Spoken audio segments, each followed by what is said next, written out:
Friends, నేను మీ కరణ్. నాన్న నాన్న అంటే అలసిన శరీరంతో ఇంటికి వస్తాడు. తను పస్తులుండి పిల్లలకు ఆహారం తీసుకొని వస్తాడు. అన్నం తినిపిస్తాడు పిల్లలు ఆనందంగా ఉండడానికి. తన జీవితం త్యాగం చేస్తాడు. కన్నీరును చెమటగా మార్చి కష్టాలు పడతాడు. తన నీడను ఒక ఇంటిగా మార్చి వాళ్లకు నివాసం ఏర్పాటు చేస్తాడు. డబ్బు లేకపోయినా నేనున్నాను బిడ్డ అంటాడు. పిల్లలు ఒక్కొక్క మెట్టు ఎక్కుతుంటే ఆనందపడతాడు.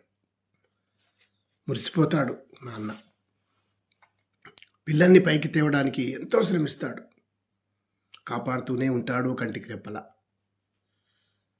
నాన్న శరీరము ఎప్పుడు నడుస్తూనే ఉంటుంది.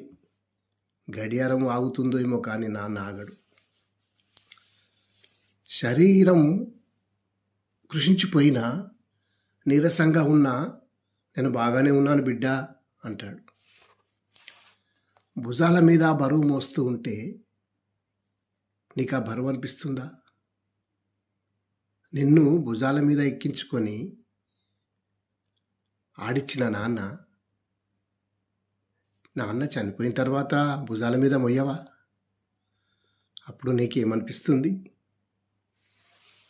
నాన్న ఎప్పుడు నీకోసమే కష్టపడుతూనే ఉంటాడు. నాన్న ఒక హీరో, నాన్న ఒక అడ్వైజర్, నాన్న ఒక ఫ్రెండ్, నాన్న ఒక మేనేజర్, నాన్న ఒక నమ్మకస్తుడు. అన్నీ నాన్నే. నాన్న తినడం నేర్పించాడు, నడవడం నేర్పించాడు.